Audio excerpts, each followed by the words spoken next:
All right, let's officially get started. Thank you. Hi, everyone. I'm Anna O'Connor, a Senior Director in Solutions Design and Delivery at JFF, and a part of the team here working on education to career pathways. Thank you all for joining us today to explore AI and how it can shape our thinking on all things pathways and be used as a tool for economic opportunity and advancement. For those who may be new to our work and not as familiar with Jobs for the Future and what we do, we're a national nonprofit organization. We've been around for about 40 years. And as an organization, we focus on driving transformation of education and workforce systems in the US in order to drive economic advancement for all, with really a focus on this North Star commitment of ensuring that 10 years from now, 75 million people who currently are facing barriers to advancement will work in good jobs. And Pathways to Prosperity is a core part of that work. Pathways to Prosperity itself launched in 2012. My colleagues, Kyle Hartung and Charlotte Cahill, who are here with us on this webinar, have led and grown this network to what it is today for the past 10 plus years. We work with folks across the country to support their efforts to build and design and implement and scale education to career pathways that are really supporting young people in getting meaningful careers and achieving the kind of economic stability and security that they need to be able to make and be able to have made choice-filled lives and be able to think intentionally about their own futures and where they want to go. And we work with all sorts of partners, ranging from K-12 and post-secondary leaders to business and industry partners, workforce development, intermediary organizations, state and local governments, and national networks. A cross-sector strategy is such a critical approach to this work, and it shows up in how we interact with the field and who is active in this work with us. And the work itself is organized in these 5 key levers that get more young people to complete high school, attain a credential with value in the labor market, and launch into meaningful careers. And so secondary and post-secondary, that's integrated in a way with aligned curriculum, credits, funding, policies, practices, work-based learning that is meaningful, builds professional skills and practical knowledge, widens students' access to a new network of adults. We have leaders who have a shared vision, a collective responsibility, policies that support and grow and sustain pathways. Intermediaries are so important. They're bridging systems, building relationships, transforming the vision into action. And then a career navigation system that helps students understand careers and the labor market, intentionally supports them in building things like social capital, takes a much broader approach that includes players from across the system. And we engage with partners in many ways. So like I mentioned, the Pathways to Prosperity Network is where we do really deep work with states and regional leaders to support their Pathways initiative. We have this broader Pathways to Prosperity Coalition open to all, where we offer events like the one we're having today. To learn more about the work, hear some of the best practices we're learning through our network in their own contexts. And then we do all sorts of things kind of outside of the network construct with partners in pursuit of our North Star. And so with that very quick and fast overview, I will turn it over to my colleague, Alex Swartzel. Alex is the Associate Vice President of JFF Labs and is going to share her wisdom on all things AI and what AI's rapid growth can teach us about building pathways to meaningful careers. Over to you, Alex. Thank you. Thanks so much, Anna. It's wonderful to be with all of you today. I am the AVP of JFF Labs, which is JFF's in-house innovation practice, focused on how emerging technologies and other innovative models are poised to dramatically change the way we work, the way we learn, and the jobs that we hold. And probably nothing meets that description more accurately than artificial intelligence. So just about 2 years ago at our Horizons conference, JFF launched our Center for AI and the Future of Work, which has really come to focus on what we think of as a signal priority for us, which is this idea that AI should make us all better off. And we're going to unpack a little bit what we mean by that today, how we're thinking about it. And we do that by trying to stay ahead of developments in AI to serve as sense makers and translators across the space. Not super deep into the technology as we are not ourselves technologists, but trying to get as good an understanding of it as we can so that we can help our field keep pace. We try to translate those insights as well as how we're seeing jobs and skills start to evolve, seeing AI start to show up in use cases as a technology in and of itself in the education and workforce ecosystem, and all of the other ways in which this technology is shaping up and impacting public policy, society, broader cultural trends in new ways. And to translate all of that into what on earth do we do about it? What are some steps that our space can start to take today?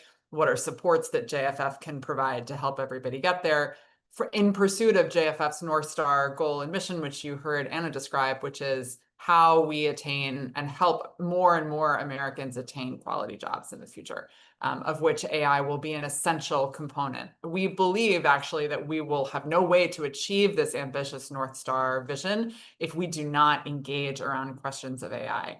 And it's important to say too at the outset that the conversation around AI, I think probably for all of us, can feel very, very binary, especially once ChatGPT was released, and from what we've seen from even the culture and film and television over several years, it feels as though AI is set up either as the greatest thing that ever happened to humanity or an extinction level event.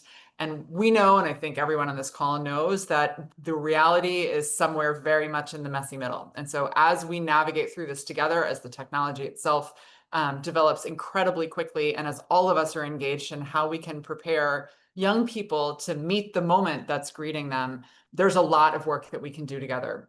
And so the Pathways team invited me to spend some time with you all this afternoon.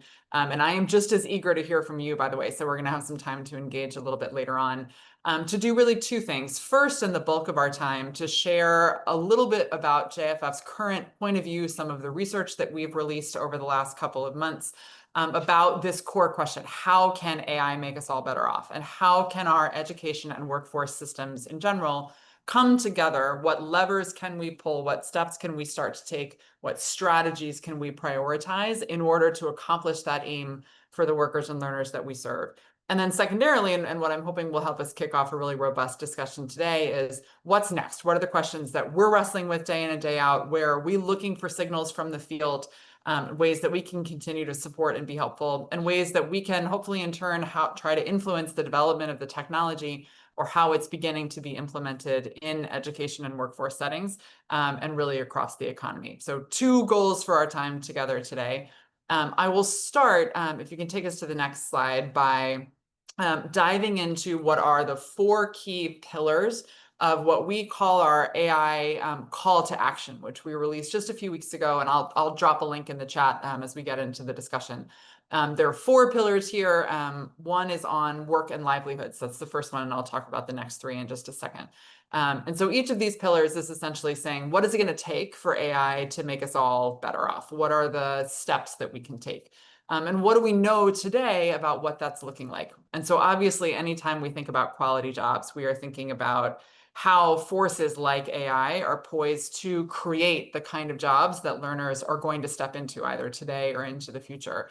The degree to which jobs are transforming over time to become of greater quality, and how businesses and job creators are incentivized to do all of those things. And we've seen some really interesting early indicators from this in our work on AI, including the fact that a lot of businesses are still planning to increase headcount to support new opportunities that are created by the adoption of AI. There's been a lot of discussion about the potential impact of AI in the labor market. It's something that we're going to come back to. But we know that just as in waves of past automation, there will be a number of different, probably untold numbers of potential new occupations or new ways of working that are created that will fuel jobs in the future, which is really encouraging. We don't know what all of them are yet, but we anticipate that there will be some. And we also know that some of this groundswell is coming from workers and learners themselves. JFF, in tandem with this call to action, released a national survey across the US population, so workers and learners from all backgrounds, with a lot of rich data. I'll share that link as well. And we found that of that group, 1 in 12 workers and learners are using AI already to start or grow a business themselves. that number actually rises to over 1 in 10 among people of color, which is really exciting. And what that says to us is that the entrepreneurial drive as both a wealth creator for individuals and eventually as a potential job creator within people's communities is really exciting and something that actually AI and its use can really enable, both by helping entrepreneurs leapfrog over growth curves. If somebody knows how to do one function of a business, but not necessarily another, sometimes AI can fill those gaps and allow them to accelerate growth faster, which is really exciting. We also are really encouraged by hearing from small businesses and others that their employees are already playing a role in introducing AI technologies into the business. This idea that innovation only comes from the top down, I think probably we all know is not true. And so it's very encouraging to start to see, especially just motivated by the fact that this is really B2C technology. Any one of us can access one of these generative AI models, whether through a desktop or through even a mobile device, for instance. And just as has happened with past consumer technologies, that technology is starting to show up in the workplace and workers are bringing it to work, which is really exciting. And we're also seeing from our own surveys that when you ask people about whether their adoption of AI or their employer's adoption of AI tools at this time is having more of a positive impact on their job or more of a negative impact. We do see both, but the positive outweighs the negative, at least so far, which is really exciting. So we're seeing people have more time for creative and generative work. They're able to complete tasks more efficiently, for example. So what does that mean? And what do we think are the key levers that we need to pull, all of us across this ecosystem, to make sure that AI creates more quality jobs over time? One of those, and this is as we are engaging with employers and as all of you are doing the same, asking to what extent they are using AI to actually create new products and services and not only to seek efficiencies, is going to be really essential. And obviously training entrepreneurs on the use of AI is a key part of that.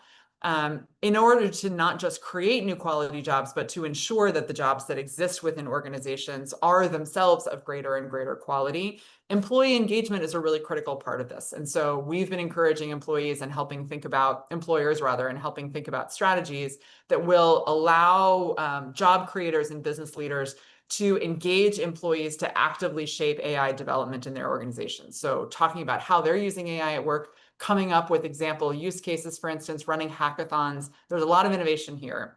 And that allows for that kind of bottoms up and top down approach to innovation that can be really exciting.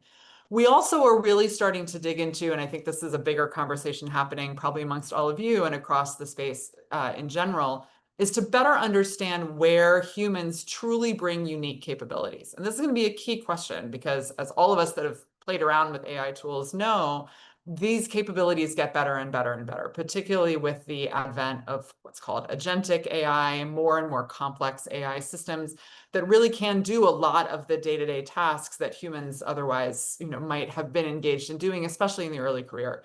And so to be able to get very clear about the unique added value that a human brings and how a human worker can collaborate in partnership with AI agents or other AI tools is going to be really critical for us to pinpoint so that we can train and prepare the future generations of workers and those who are transitioning into the workforce to be able to meet those skills. And then finally, just every time that we're talking about AI adoption, we are encouraging leaders to think about what is the impact that the adoption of any particular AI tool is having on job quality. Is this tool, for instance, being used for worker surveillance, which we see from time to time, which can really erode trust and raise concerns about quality jobs? Or is it being contextualized as an opportunity to grow creativity, innovation, to save time, and to create deeper and stronger work-life balance for employees? So those are just a couple of examples of the ways in which we believe that AI can itself be a tool and AI adoption within organizational cultures can be powerfully directed to create more quality jobs and improve the quality of jobs that already exist. If you can take us to the next slide, the second driver that I wanted to walk us through, probably extremely relevant for everyone on this call, is how AI can drive learning and navigation. And there is, of course, a lot that goes into this. We are seeing a lot of data, as I'm sure you all are, about how AI is showing up in educational settings. We're hearing from learners that they are really doing this in and of themselves, that the structural uses of AI are not systematic or consistent across educational settings. In some post-secondary environments, college students are telling us and telling others that the rules change from classroom to classroom and teacher to teacher, which can be very challenging. But we know that students are bringing their own AI into the classroom. They are doing this at their own initiative. It's a tool that they find engaging and helpful for the most part. We also know that AI literacy is a critical skill, not just for learners, but for workers as well. And that a majority of workers are telling us they still don't feel fully prepared to use AI, even if they want to use it at work. We also know that career navigation is an incredibly important moment in this time, and that it is complex, that while we see a lot of people using AI for career navigation purposes, a significant number of jobs are still coming through personal networks. And so to be able to use AI tools in tandem with personal relationships feels especially important. And we're also hearing from learners and workers as well, that they are already using generative AI tools to find a better job, whether that's using AI to help them tweak a resume or write a cover letter, whether they're using it to ideate on what might be an ideal career for me. And that's not necessarily just bespoke solutions that might be being purpose-built for that use case, which we certainly see and are terrific. They're often just using ChatGPT, they're using Claude, they're using the baseline models, which just makes asking these questions even more important. And so recommendations here, what can the field do? It is necessary, but not sufficient, but necessary, we believe, to focus on AI literacy, to ensure that this is really universally available, that it's culturally responsive and tailored to learners at all levels, all the way from K to gray. And that we set the bar high for what we mean by AI literacy. So this is not just more of a passive, this is how you use this one platform or solution, but more, how are we training and preparing people to be ethical managers of AI, creators of AI, as it will become easier to build your own agent, for example, which we're already seeing people starting to do. That is essential, but it's also not enough. We know that as AI starts to show up in tandem with human workers, people working alongside AI more and more, that we will need a whole array of future-ready skills, whether those are doubling down on durable skills, what can potentially be uniquely human capabilities, or entrepreneurship or intrapreneurship skills, people being able to connect dots and drive initiatives forward, either in their own business or within organizations. Computational thinking, data literacy, getting a better handle on the full portfolio of skills that learners will need to be able not just to understand AI, but to be able to navigate within a workforce that requires AI use day in and day out will be essential. We are very focused at JFF, as I'm sure everyone on this call knows, about social capital development and the importance of making sure that everybody is well equipped to be able to engage their social networks IRL with human beings, in addition to leveraging AI platforms for career navigation, and making sure that all of us have universal and lifelong access to career navigation assistance that combines the best of what humans bring with the best of what AI brings. So just a couple of recommendations there. The next category focuses on the technology itself, because we can't leave the technology out of this equation. We know that technology is not neutral, and we've already heard, I think all of us have seen some of the stories and reporting about the way in which AI is designed, having a pretty significant impact on its outcomes for any form of user or learner, whether that is the data that's used to train systems, whether it's how algorithms are designed or how technology is being used. All of this has a role to play in the ultimate outcomes that AI has in our society. And we do see a lot of things to pay attention to here, whether that's the possibility of a double digital divide, starting from the fact that we know not all of us have access to high quality broadband internet, which is still pretty essential to be able to access AI tools, and then in turn cannot access AI from that position. We know that AI has a growing cost in terms of the financial lift that it takes to afford the pro versions of some of these solutions. We've heard from community college leaders, for instance, asking real questions about the divide between students who can afford a $20 a month subscription and students who cannot, as well as the cost of energy, which is coming down, but it will continue to be very, very significant, as we're seeing with data center buildouts and a number of different new energy use cases across the economy. We know that the people in roles who are building AI technology, who are extraordinarily brilliant people, are not always fully representative of all of us. And so making sure that representation is what it should be, all the way from K through 12 STEM pathways in computer science into PhD programs will be essential to make sure that those who are at the table building these solutions are representing the needs and perspectives and aspirations of all of us. We've got to focus on the data that's used to train these systems. We've got to focus on how algorithms are designed, and particularly in use cases that will especially matter for workers and learners, like hiring, like career navigation. So what can we do about this? First of all, making sure that everybody has access to AI, everybody has access to enabling technologies. That looks like a lot of different things based on the context of a learner, but making sure that that's the North Star for all of us feels essential. Really doubling down on pathways into AI careers for people from all backgrounds. Asking questions about the data that's used to train these systems to say, how does this meaningfully represent the experiences of all? And using it in a way that is responsible, especially as it's being adopted by education and workforce settings, to say, how is this use of AI making us all better off? What steps are we taking to mitigate adverse impacts? And there are a raft of resources out there to enable this. I will wrap up with just two more slides. One is to talk about the fourth lever in our overall call to action framework, which is the systems level, one that is especially important as the progress of this technology moves so quickly and questions continue to emerge. What does it look like for our education and workforce system to work collectively and in a way that is truly agile and resilient to respond to this future? We are paying attention to the ways in which the potential risk of automation of roles could disproportionately impact women, people of color, early career jobs or jobs that are considered gateway jobs.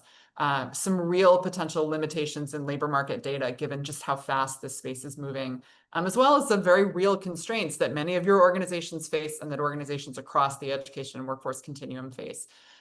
So what do we do about this? We really double down on the labor market data, improving the quality of publicly available data. And we're increasingly hearing from experts about triangulating from a lot of different sources so that we can fill gaps and make sure that we have as much of a finger on the pulse as we can about the impacts that AI is having, both positive and negative, on the future of work.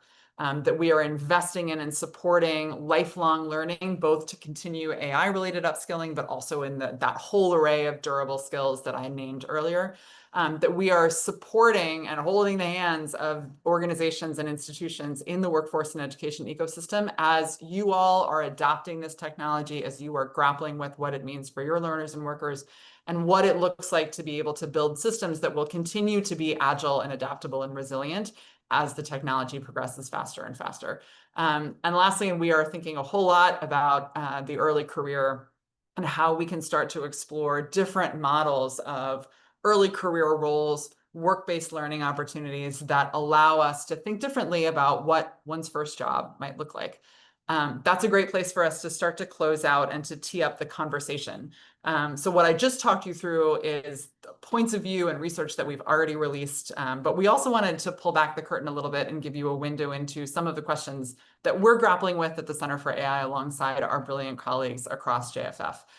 So some of the things that we're thinking about actively now and starting to build work around include this question about how do we really get right the competitive advantage of a human being, especially in the early career? Do we need to think about durable skills differently? Do we need to build on that portfolio of future-ready skills so that we can make sure that our learners are ready? What does truly holistic organizational readiness in AI look like for workforce and education systems? Because this is a very multifaceted topic, as you've just heard me talk a good bit about. And so helping make sure that organizations are ready to meet the moment in every dimension feels especially critical for us. Picking up on that technology lever, how can we drive more inclusive design of AI solutions for workforce and education? And of course, with the release of the administration's AI action plan just about in the past week or so, we are intently focused on areas where public policy can potentially make a meaningful difference here. So let me pause there and turn it back over to Anna and the team. I'm really excited to dig into the conversation today to hear the questions that are popping out for you and for us to go back and forth a little bit. Anna, over to you. Yeah, thank you, Alex, so much. Thank you for also peeling away at the edges and letting us into some of the big emerging questions that you and others are wrestling with. I am going to give everyone a moment and some space to add some questions to the chat or come off mute, share with us something that resonated with you, even in that last slide, and potentially things that you're doing, already investing in as you think about your AI journey into Pathways.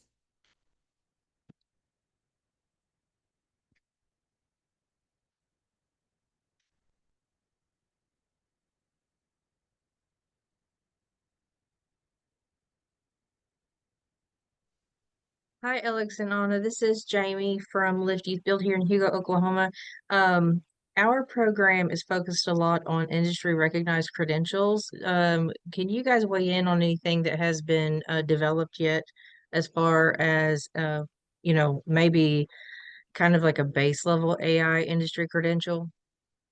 That's such a good question, Jamie. I think I have not seen anything that is really definitive yet. And I'll caveat all of this by saying that new things pop up in AI approximately every second. There have been 100 of them in this call so far. And so it's always possible that we miss stuff. So I have not seen something on that of that kind yet.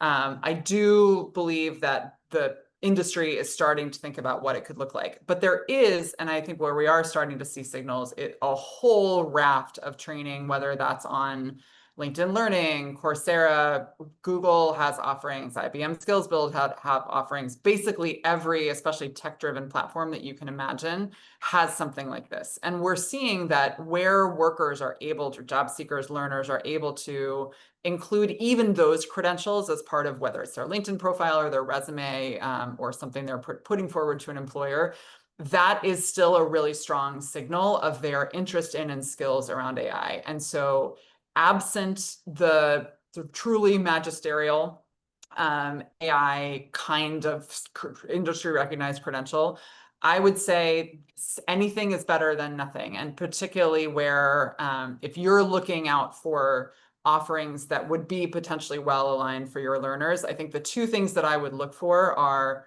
offerings that are made available by the leading companies in this space. Whether that's Google, IBM, OpenAI has a ton of new offerings in education as well. They obviously have a deep invested interest and actively want people understanding and using their platforms. And so they are really focused on how to get it right. Sometimes the curriculum that's out there can use a little bit of a bridge into potentially learners with a different literacy level. For example, it's often written at something like the 11th grade reading level. So just be aware of that. And while AI is a great translator, it's not always written natively in languages other than English. Just be aware of those 2 points. But I would keep an eye out for training and courses, micro-credentials that are offered by tech companies and others that you trust in the field. And the other thing that I would look for is something that I alluded to in the call earlier, which is going beyond just this is how you use ChatGPT or this is how you use Claude, but instead to say, just like we would expect out of a digital literacy program, how can you be a good AI citizen? What are AI ethics and transparency requirements? How do you think about protecting the data that you're putting into it for yourself, for your organization that you might be using it with? Those kinds of considerations just need to be a baseline level of what we're looking for. The last thing I'll say is that we are starting to see a lot of frameworks emerge that try to define what we mean by AI literacy. One example that's relevant in the career space was released by the AI Alliance, which is a partnership of a lot of the open source AI companies. IBM is one, Meta is another. They have a framework. If you search for AI Alliance, AI literacy framework, they've got it. And that's a useful resource as well that focuses on a lot of different personas, people that might potentially want to be AI experts or manage with AI, but also people who are a little bit more in the beginner stage. Hopefully that's helpful. Awesome. Thanks, Jamie, for Very the helpful. Thank you. lots of questions coming in, so this is exciting. I say, Chad asked, do you anticipate a growing divide in the workforce between established professionals who are already integrating tools like AI into their work and newer or less experienced workers who may lack access, training, or confidence to use these tools effectively?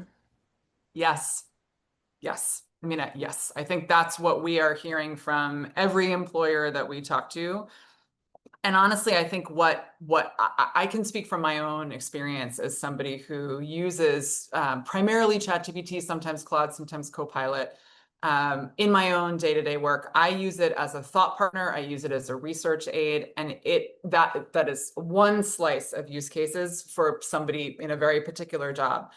But it speeds me up so much that I can do more. I can think differently. All of the questions that I posed about how skills will change, I'm asking of myself in my own role.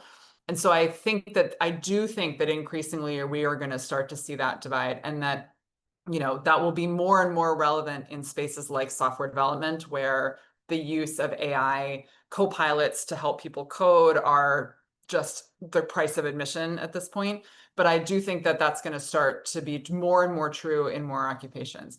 And this is an overarching point, something we've been thinking about a lot. Even if we're seeing that in an uneven way in some jobs, but not all of them yet, in some places, but not all of them yet. My own sense and advice is that it's still useful for us to operate that way, in the way that you frame the question, Chad, because even if it's not here yet, it's coming. And so the more that we can be prepared now to make sure that everybody has the supports that you articulated in your question, the better prepared they will be when it reaches their community, their industry, their job, even if it hasn't yet. Thank you, Chad.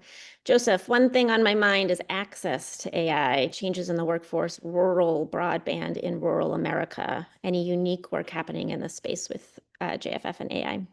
Yeah, thanks for that question, Joseph. What we've been trying to do so far in this space, and this is just the beginning for us, is to understand the lay of the land in rural areas, and just to be able to help articulate to funders and to our ecosystem what's probably pretty obvious, which is that AI deployment and adoption transformation looks different in those places, especially where broadband access is lower. We are, for example, working with, and will likely release some regional spotlights I won't name the state yet, but in a large state that has a pretty wide variety between urban areas that are very far ahead in AI adoption, and others that are just in a different place.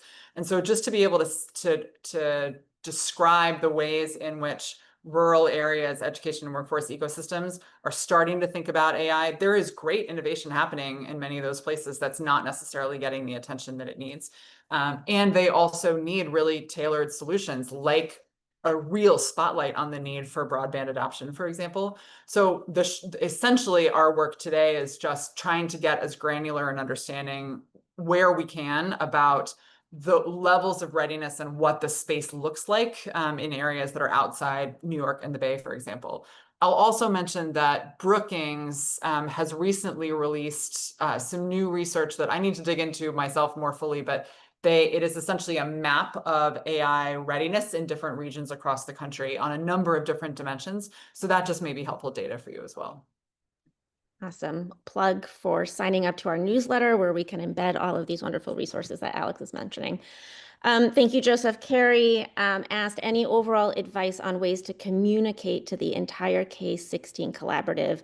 By this, she means K-12 systems, two-year college, four-year college, industry partners, about the employment pathways that will likely be the focus moving forward. Yeah. This is everyone's asking the $64,000 question. So this is definitely one of them, Carrie. What I think all of us are wrestling with is we can't predict specific jobs yet. There has been, in the AI narrative discourse, a boomlet around the idea that prompt engineering would be a job. I do not believe prompt engineering is going to be its own job. I believe prompt engineering will just be a core part of AI skills across a number of different jobs. What we are starting to get a really anecdotal sense of, but what feels right to me in terms of where in a number of industries may be heading, is that some jobs are starting to become less specialized and more generalists. And so I think Stu Andreessen from BGI, in a webinar actually that we held yesterday, was talking about an example of technical writers, where you can imagine that that's a role where AI, it's rule-based, it's about writing and generating content. Those are things that AI is very good at. And I think they would have expected to see more of a potential drop-off in those jobs. And that might, unfortunately, still come. But at least in the meantime, what we're seeing is that those jobs might today be including less writing or less frontline editing than they did in the past, but more about project management, understanding requirements, engaging with clients, talking to colleagues and partners, the orchestration kinds of work that is really helpful for a human to do, because it's about understanding what other humans need in a product, and that human worker is working alongside an AI solution or agent to help them do tasks that AI is potentially over time better able to do, or can do much more quickly than a human. And so that my gut says that that's right, that we're going to start to see jobs broadening out to encompass, not just a core set of skills, but also more domain knowledge, more about how do we not just perform a task, but how can we make that task matter in the context of this organization? And so, I mean, I think that's a tricky thing to communicate, but it's also potentially a really interesting question that you can ask your industry partners. Are they starting to see that yet? How are they experimenting with AI? Or how are they starting to change their jobs, either from the top down or from the bottom up, in terms of how their own workers are starting to tinker with AI and leverage it in different ways? That's the best I got at this moment. Watch this space, but I would just say, at least for myself, I'm trying to be pretty skeptical of any reporting that says this one job is going to be the next huge job in AI, just because I think that will be true for 12 seconds, and then the technology will develop more fully and things will change. Awesome. Thanks, Carrie, for the question. Paula asked a really good question. I'm interested to expand more on the emerging question that you proposed, the support more holistically organizational AI readiness. In your opinion, how can we achieve this when the systems are designed by a number of companies who do not always prioritize co-design? And how do we address AI readiness with different stages of AI adoption? Yeah, that's such a great question, Paula. And what we've have grown to me, and as we've started talking about this idea of holistic readiness, is less about more, and push back if I'm not understanding your question properly, but it is less about the more technical aspects of how's your data, how's your tech stack, which solution might you adopt, what portfolio of use cases are you designing and building for? Those are really important questions, and they're a part of AI readiness, to be sure. But when I think about this question, I think about what I hear from post-secondary environments and leaders, and the number of different aspects of the AI narrative discourse conversation that they are engaging with every day. Not so much about the adoption of the technology itself, but more about how it's showing up in their context. And oftentimes that's a different point of entry for everybody that you're talking to. So, for example, really early in AI adoption, a lot of the post-secondary conversation was about academic integrity. Is students' potential use of these tools cheating? How do we incorporate them, or how do we put guardrails around AI use in the classroom so that students are still learning what we need them to learn? That's one, how organizations, and in this instance, post-secondary institutions, are responding to that question is one aspect of AI readiness. Another is, how are faculty using AI tools themselves to develop curricula, to develop syllabi, to develop exercises? How can they use it to make their jobs more efficient? Another, again, relevant for this community, is how is AI showing up in career navigation supports? How can it be used for career services? Can it help complement human career coaches, for example, so that students can get more transactional questions answered, and then get human support for things that are deeper and more transformational? And how is it showing up in administrative settings? And how is it showing up in how you're thinking about broadband access for your students? And how are you preparing and adjusting your curriculum and the programmatic offerings that you make available to learners to adapt to the way in which AI is changing jobs? And so all of those, many of them, not all of them, touch on what adoption of the technology looks like. But this is largely about how is any one organization taking into account all of the different ways that AI is going to change the way that we work and learn and the jobs that we hold, and how can we develop strategies to bring our organizations along and get ready for the ways each of those things will show up. So the technical piece and how organizations are engaging with companies are trying to work with solutions that, as you said, don't necessarily prioritize co-design, don't necessarily prioritize interoperability, is absolutely a critical question that a lot of organizations are going to have to face. We also mean a raft of other things that are around organizational and system readiness. Hopefully that's helpful. Super helpful. Thanks, Alex. Thanks, Paula, for that question. Still lots of good questions coming in, Alex. Ready? Vanessa. Go. Vanessa asked, what are some industries you are seeing are having the biggest gains from AI-enhanced learning and workforce development? I don't think we know yet. I mean, my hunch is that it's probably STEM and computer sciences, just because the wave hit there soonest. And we've got a lot of partners. I know probably many of you are thinking about in real time how to adapt training curriculum, for example, to incorporate AI literacy, to be more responsive to employer needs. So there's lots of really great innovation there. That's more from the training provider side. And so I hope and assume that the industries are starting to see the benefits of those changes. We're still really only 2 years into this. And so that we only have so many cycles under our belts. But what I'm hoping is that as we dig into this question, that not only that it shows up in more and more industries, but that conversations like this are creating more opportunities for industry to engage with workforce and education, to see our space as a partner to them, because we know that employers really struggle with offering AI literacy themselves. It's difficult. That's the case for a lot of training and upskilling, right? And so we're also seeing that some, of our innovative training partners and others are building curricula specifically for employers to say, we can help you upskill yourselves and your employees. And so I think that is a really clear benefit that can be made available as well. Awesome.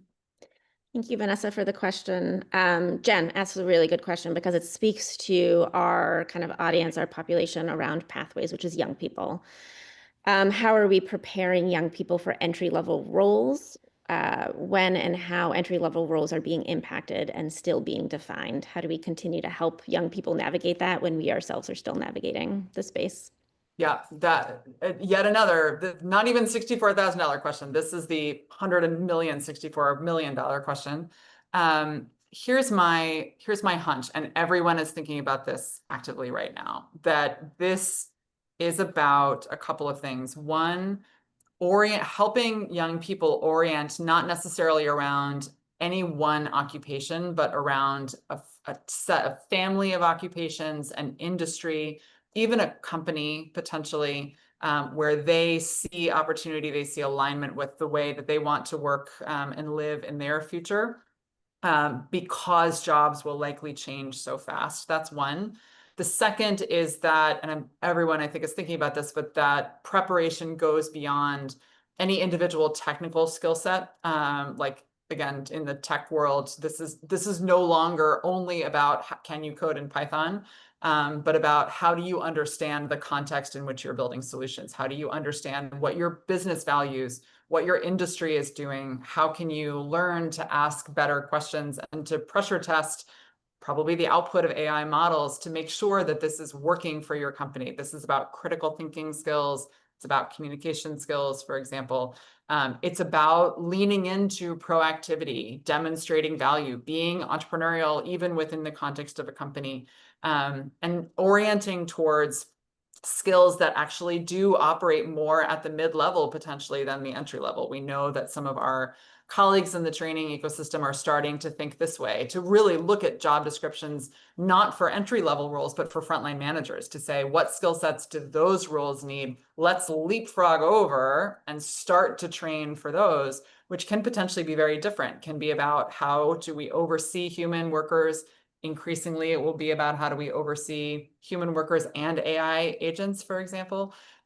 So all of that is to say, I think there is a lot of excitement for young people, and we hear employers talking about this as well, that entry-level jobs are becoming more interesting, more exciting, or drawing on greater levels of creativity, critical thinking, all of these things. And so to prepare young peoples for that, it's about domain knowledge, it's about up-leveling skills, and it's about helping them navigate the context that they're in and not just a narrow set of tasks that they would potentially perform. Awesome. Thanks, Jen, for the question. William asks a good question about the federal government and whether they've embraced any level of AI, to your knowledge, or AI competency training for the federal workforce. It appears that in the private sector is really taking the lead here. And is there any gaps that you observe in the public sector? They are working on this, and both the Biden administration's AI executive order from a little while ago, and now the new Trump administration AI action plan from just this past week focus on this. I think at least in terms of the direction that's being set, there's a lot of attention around not just the idea that we need AI literacy training, but that it needs to be broadly available to people across roles, not only focused on tech roles or computer science or engineering roles, for example. So that is incredibly encouraging to us.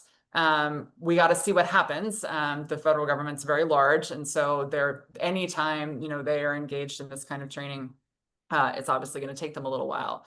But I've been very encouraged by the level of attention that this administration, that past administrations have shown to AI and to the need to have a better prepared federal workforce. I'm based in Washington, D.C., so it's a conversation that happens a lot around here. It may not be at the same pace, but we know the private sector is behind as well from what we're hearing from workers directly. So there needs to be more attention on this, but I'm seeing some promising early signals. Awesome.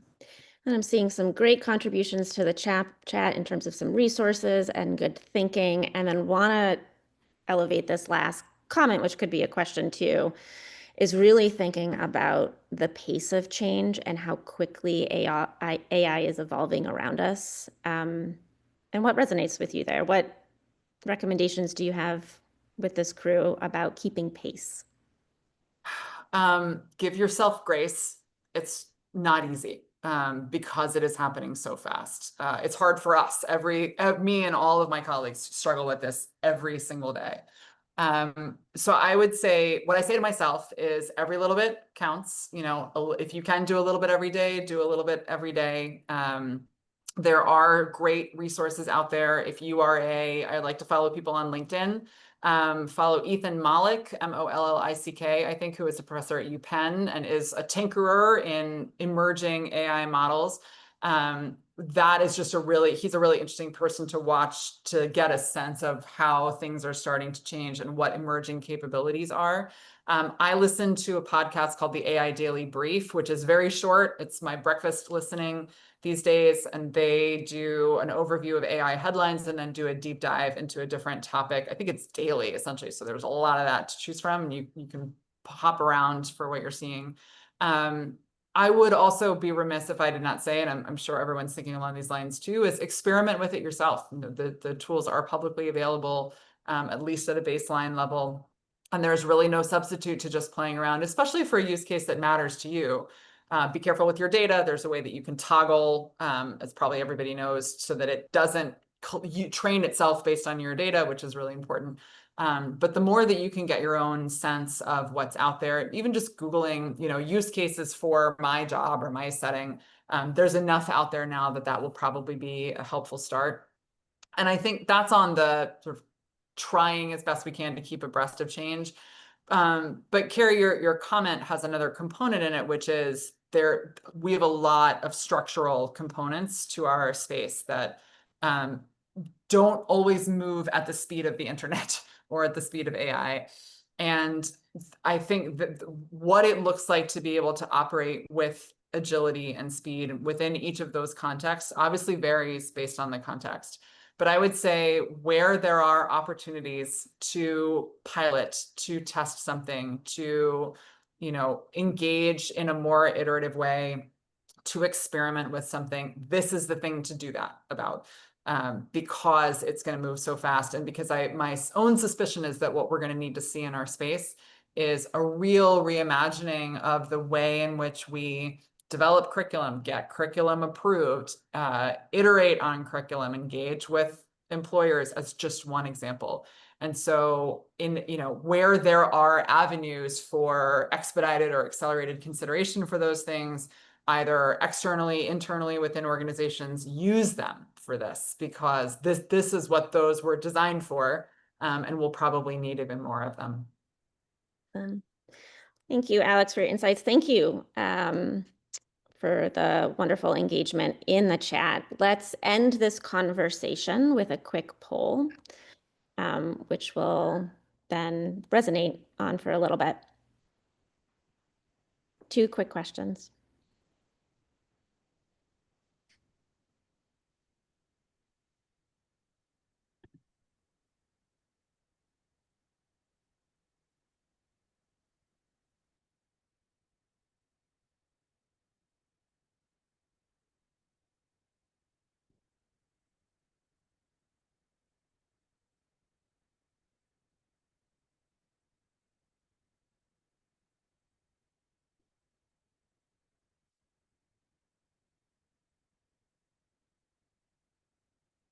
All right, Alex, did the results pop up for you?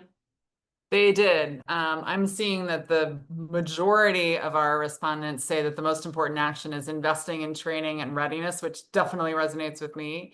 Hot on its heels is centering durable skills, preparing our systems for impact, shaping policy and regulatory safeguards, and creating opportunities to gain social capital. I'm curious what you read into that, Anna. I mean, investing in training and readiness, I think the call to action that you elevated around the skills, the competencies, how we can embed those into the high school experience that then lead into the post-secondary, like those are the concrete tactical things that I think resonate with me as a Pathways leader, I think resonate with the Pathways audience here. And so, yeah, it speaks to me for sure. Yeah, I agree. I mean, it is, of all of the starting points, that Yeah. is a really great starting point. We cheated a little bit in this poll because we believe all of these things are important. But if you're looking for the where to start place, that's not a bad place to start. Awesome. And I think we have one more question for you. Oh, did it go? Let's see.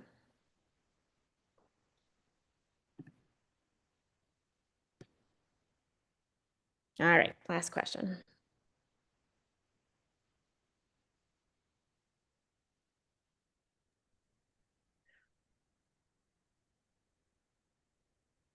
I'm seeing the results come in, which I think now means I'm in control of this poll. So I will end poll in 30 seconds, and then I think you'll be able to see the results, Alex.